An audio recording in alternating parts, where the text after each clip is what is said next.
Bráško, já se směju v pozadí se svýma 250 na účtě z turnaje, co metla zařízl OMEGALUL.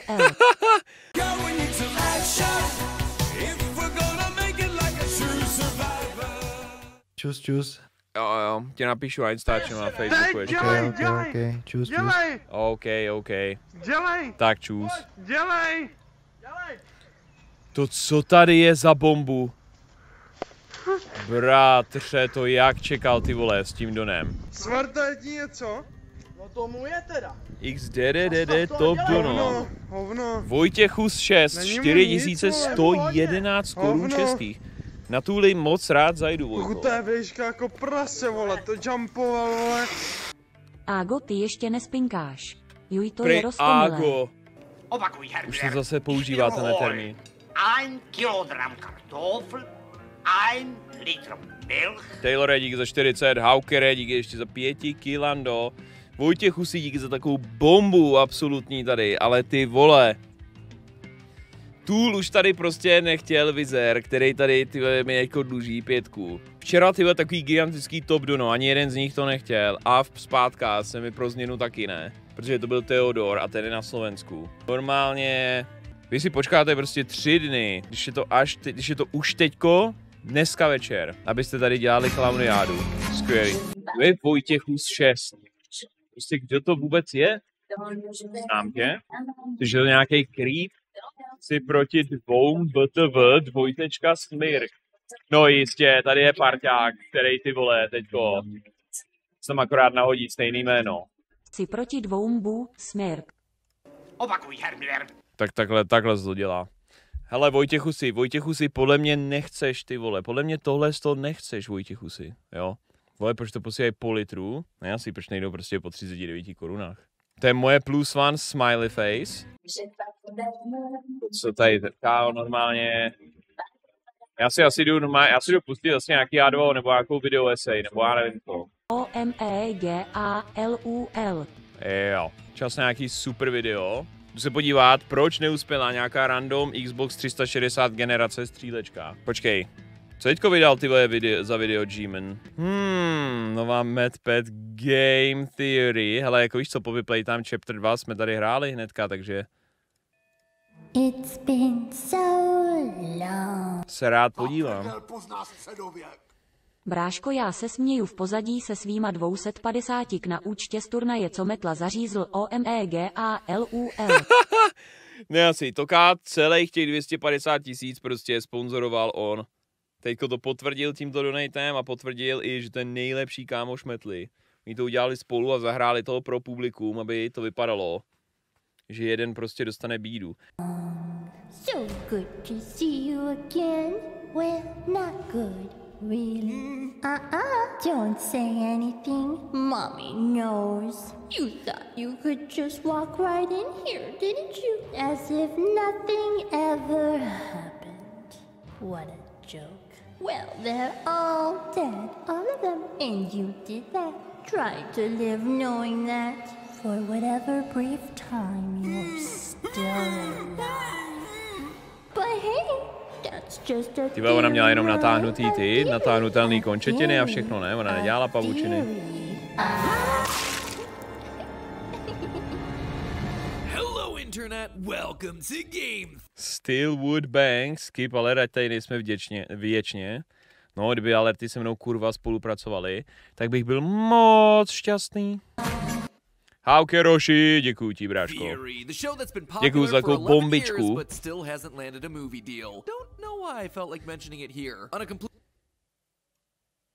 Completely unrelated note, a few weeks ago we finally saw the release of Poppy Playtime Chapter 2, Flying a Web. And this thing was longer than a tech demo, so hey, big wins over Part 1. But no, the team wasn't content to stop there. Poppy Playtime's newest chapter went above and beyond, requiring players to master not just 1, but 2 different gameplay styles. Whack-a-mole and Simon Says. Blue!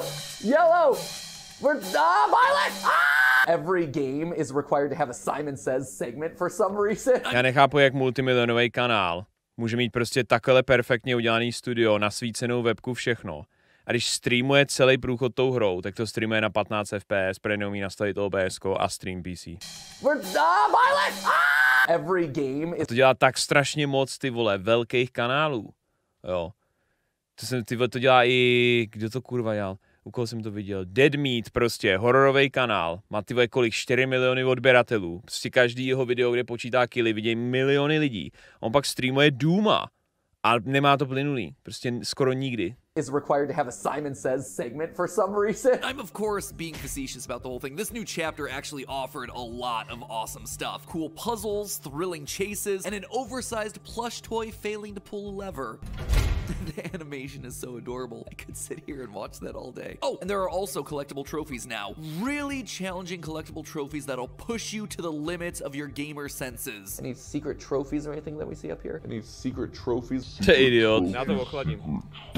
But we all know why we're really here. It's not for the gameplay innovation or the collectibles. It's for the hidden notes and cryptic clues. Ladies and gentlemen, we have ourselves some lore to decipher. And spoiler alert, Poppy isn't who we thought she was. First, here's what you need to know to understand today's theory. Poppy Playtime Chapter 1 focused on us, the player, returning Zajímal by mě, jestli tady vysvětlí lorově, proč tam na jedné kazetě je Jacksepticeye a na druhé je Eli Roth. Mysterious note that we have to find the flower. Several puzzles and one giant Muppet chase later, we find the flower in the form of a giant wall mural of a poppy. Inside is a replica of a house and a doll named Poppy Playtime, locked away inside of a glass case. And of course, we set her free without a second thought because players in video games have never seen a horror movie before. Anyway, Chapter 2 picks up immediately afterward. Poppy agrees to help us activate a train that'll help us get out of the factory. So much for wanting to help save those missing employees, but hey, if a creepy talking doll starts offering me ways to not be around the creepy talking doll, I'm gonna take that offer. But of course, things are never quite that easy. Mommy Longlegs, a giant stretchy toy spider, takes Poppy hostage and forces us to play 3 minigames in her game station in order to unlock each part of the train's code. Eventually, we break out of her games, which causes her to go complete sicko mode and chase us through a narrow escape sequence. Oh no. Something like that before. In the end, she gets caught in a grinder and her remains are dragged away by a mysterious claw. We rescue Poppy, get on the train, but surprise, surprise, she betrays us, crashing the train and forcing us even deeper into the factory. So those are the highlights from the chapter, but we're still left with a lot of overarching questions. Who are we? Where are že to Poppy Playtime hrajou po těch kapitolách.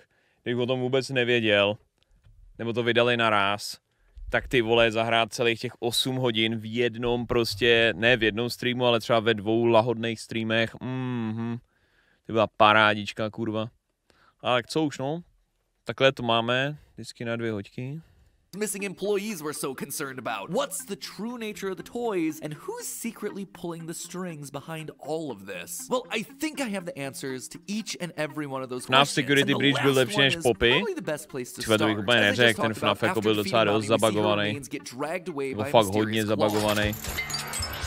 No, not Burn Trap's claw, but also, yeah, kind of Burn Trap's claw. You see, the hand we see pull Mommy away is very different from all the other designs that we've encountered in the game so far. Most of the toys that we fight are brightly colored, made of plastic or fur, and, you know, look like actual toys. This thing, though, is dark, mechanical, and could poke your eye out. It's like an erector set on steroids. And that's not all. If you zoom in and enhance the image of the claw, you can actually make out that there's organic material mixed in there. Bones and maybe even some veins mixed in with the metallic parts. So yeah, the comparison to Springtrap, Burn Trap, call them whatever you want, it isn't that much of a joke. But what is this biomechanic hybrid doing within the context of Poppy? Well, back in Chapter 1, we discovered the final VHS tape which cataloged the results of experiment 1006, nicknamed the Prototype. Final log in relation, experiment 1006, the Prototype. Coordination and cooperation is evidently within his skill set, as well as the skill set of all other experiments of his type. This, along with a death screen that said experiment 1006 isn't he wonderful, led us to believe in a previous theory that our big blue boy Huggy Wuggy was the Prototype, since, you know, he was kind of the only character that we met in Chapter 1, Occam's razor and all that. However, take a look at the hand on the TV screen that we see during that VHS recording. Look familiar? We see that hand appear again in yet another VHS tape in Chapter 2. Log code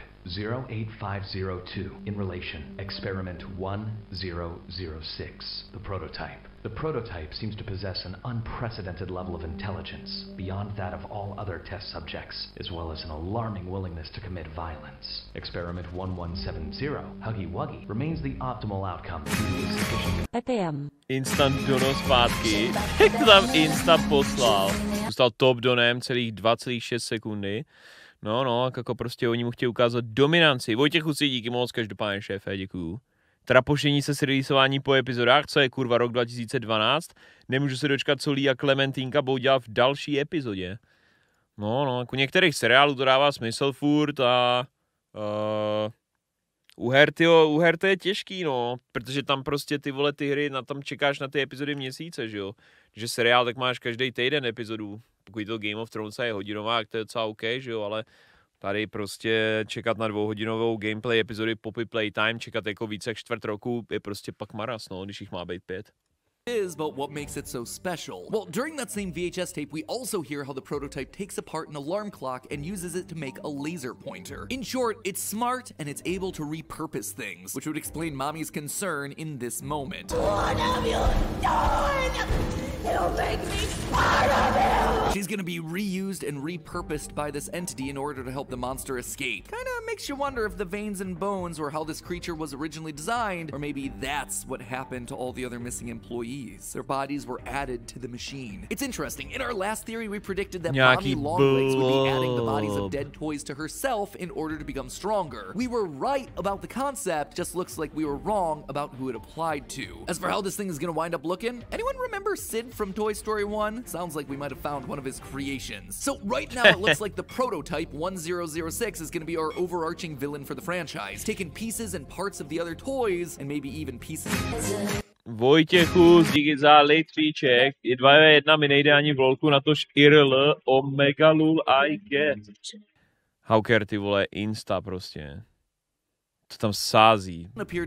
Ten si v moment, kdy to tam přistane, tak už tam von. In this chapter, but hints of him are hidden around. When you go into the chapter's water treatment room, if you look carefully, you can see some blue fur that's scattered around the pipes alongside trails of blood. This appears to be the room that Huggy fell through at the end of the last chapter, and would seem to imply that Huggy picked himself up and went full-on sus mode by venting away, waiting to return until a future chapter. Which honestly makes sense. He can't die yet. He's basically the mascot of the franchise. Who even cares about To je pravda, ty vole. Jako sorry, ale prostě všude v Londýně, všude tady u Vietnamců, všude. Vidíš tadyhle z toho plišáka, to se prodává teď všude, děcka to milujou ty animace s ním. Kdybych cípnul hnedka v první epizodě, v tom playtestu, ty vole, to by bylo zklamání. Ty jako, hele, sorry, ale hold, jakoby... Tým VOJTECHUSS 6HIPERS. To je, kdyby prostě fialovej vocás ze Five Nights at Freddy's byl prostě zabitej jenom jednou. I do because lore, but I feel like I'm definitely in the minority on that one. Speaking of Poppy, let's talk about her, shall we? I mean, it is her name on the title screen after all. This isn't Kissy Missy Playtime or Cat B Playtime, you know? Well, mere hours after Chapter 2 came out, the fan community did what the fan community gonna do. They dug into the game files. And by doing so, they discovered an early build of this chapter hidden away. And while the game itself is still basically the same, the end is where things get real interesting. Normally, you get on the train and Poppy gives you this sinister speech about how you're not allowed to leave. She betrays us and sends us hurtling deeper into the factory for reasons that are kept pretty darn vague. Terrible things have happened, but I know that whatever I need you to do, you're capable. However, in the cut version of this monologue, we actually get a bit more detail on her motivations. You have so much potential. I know you came to find the ones who had disappeared all those years ago. They're gone. They've been gone for a long time. Terrible things have happened, and I am the cause. Being able to exist as a doll, it has killed přijímám výzvu. Now, interpreting cut content is always going to be a tricky science. Do you use it? Do you not? How do you use it? Here, I'm only pointing it out because this seems to confirm one of our original theories, that Poppy is the reason all of this is happening. She literally says that because she was able to exist as a doll, people died, which tells... Prošli jsme Game Files, našli jsme skrytou nahrávku Purple Guy, OMG, a oni tady mají fialový oči. Náhoda. Two things. One, that she's been around since the very beginning. She knows about the experimentation that's being USSE 6 svůj finanční život položím. Hawker je mrtev, ať žije král. on humans. Co jaká mravenčí práce tady figuruje. Yes, FNAF, we hear you. You're very special. You did it first. To bude samozřejmě, že tam musela být FNAF reference. Who we originally thought. Loyal theorists will remember that last time we predicted that former employee Stella Graber was the person whose body and spirit were used to build Poppy. In Chapter 1, we found a VHS tape talking about her desire to stay young and her love of children, which all but seemed to scream, "Make me into an undying doll monster." However, after the clues seeded out in this chapter, we know for a fact that she's no longer... Díky hoši, cením effort. A já tvá sekera. Ty vole, tady někde chybělo, budu tvým mečem. Já tvou sekerou.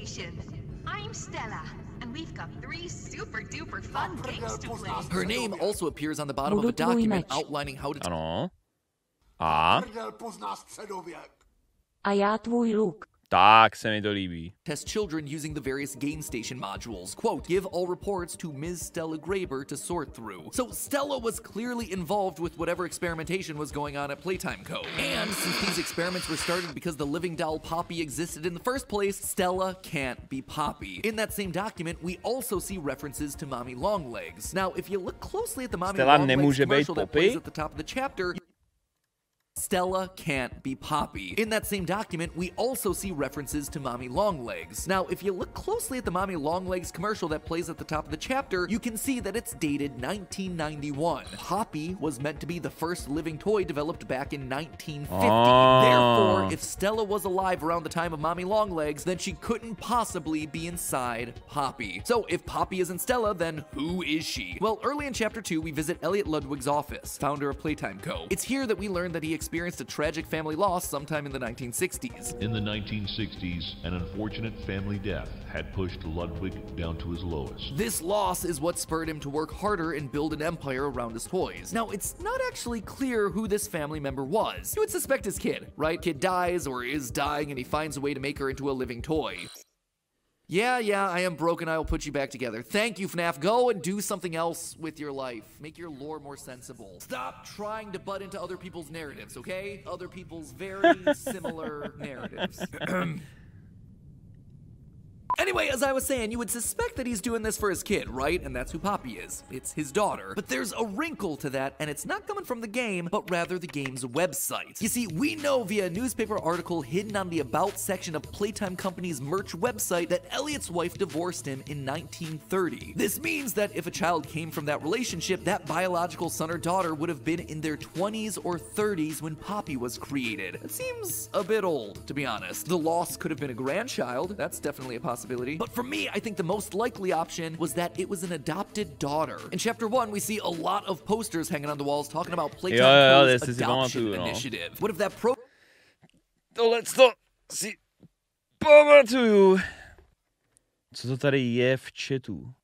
Otevři svůj PayPal, abys viděl, že všechny donace jsou z účtu Nedrik_Richard_EU. Co píše Nedrik? Ed Hawker, pomáhám normálnímu člověku vyhrát proti 2 milionářům, TF. Kámo, ty jsi nic nevydělal, já mám 4 hypotéky, píše Hawker, a následuje Toka, jebe ti. Já mám děcko na cestě, na tool jsem ani nechtěl. Chtěl jsem podržet Hawkera, když tak moc chtěla. Ty jsi v životě nic nevydělal, děláš tu takovýhle píčoviny. Naser si. 1v1 pěstní souboj o lístky. 2 dny lístky nikdo nechce a pak si tady dávají přes píčů. Veď ráno se 16 letým. Jediný důvod, proč to nepřehodím, je, že nechci sedět poblíž tebe, Richarde, takže tak. Co ti jebe? Chlapci.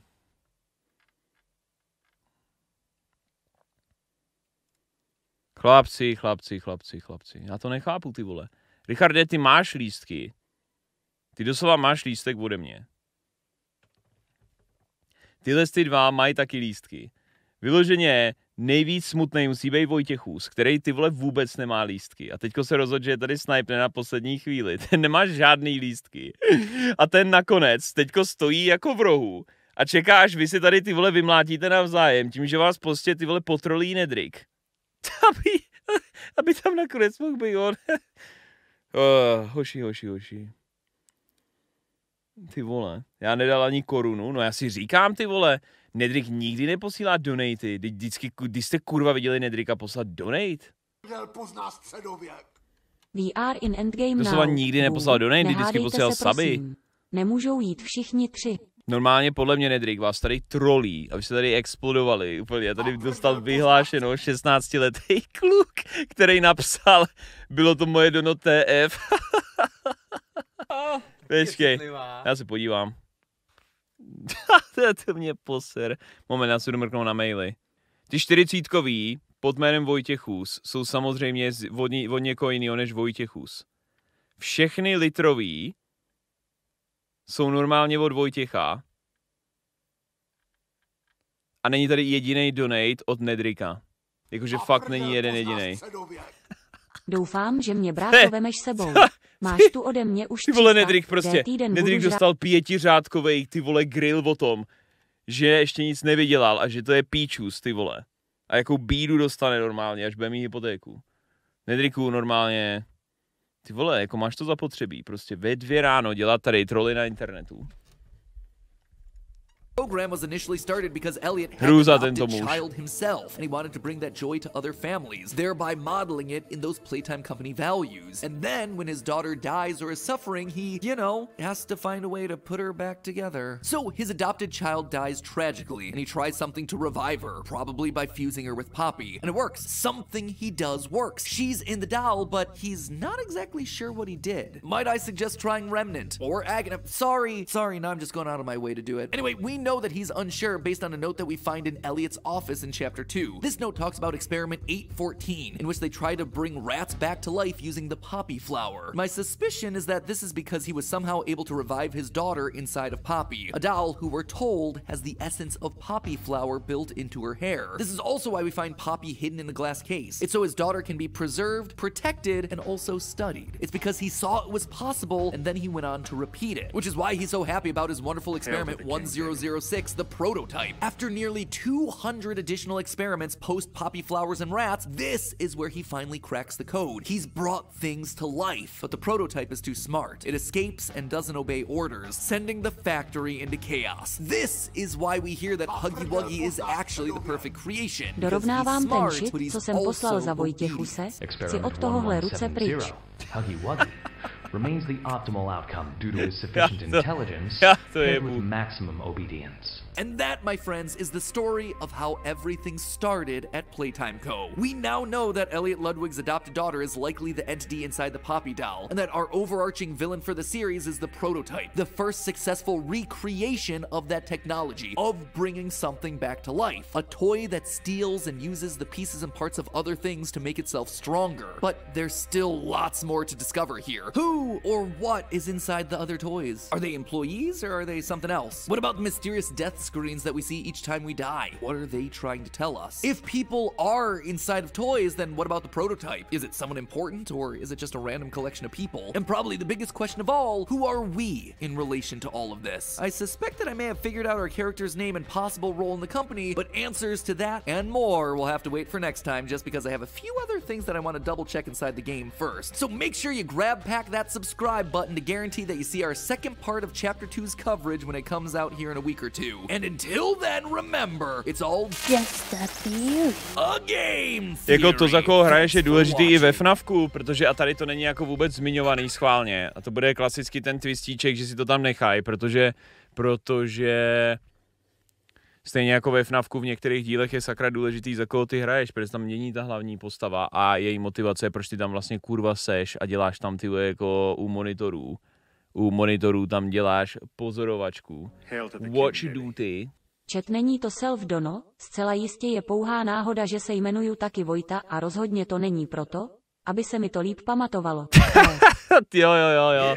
Tone Salieri, vítám vás.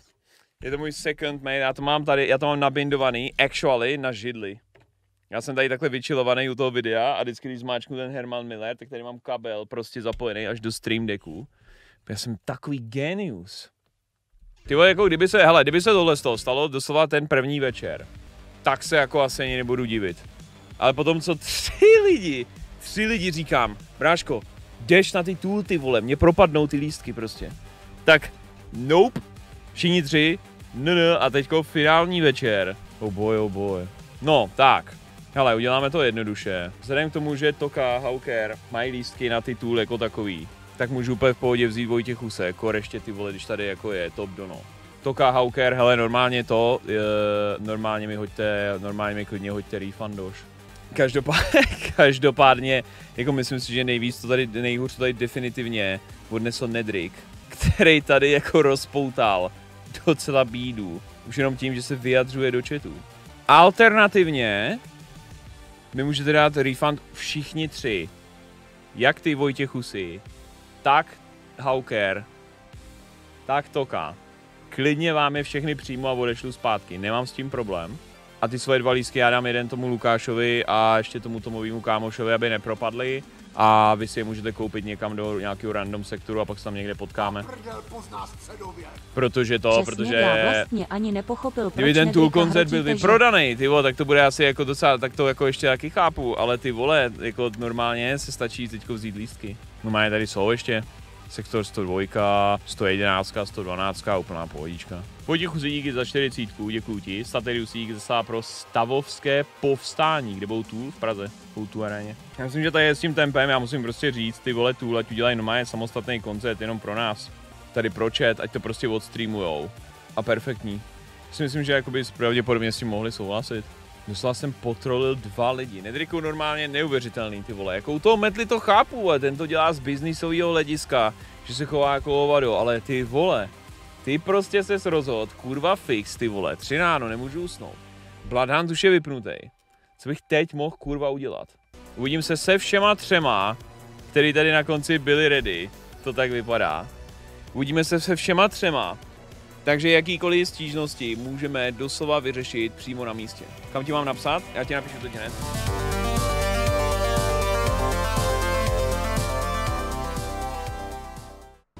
A poděkuju zítra. Jedním vychladem. Do píči, on má ten skin. Ty píčo, to co bylo?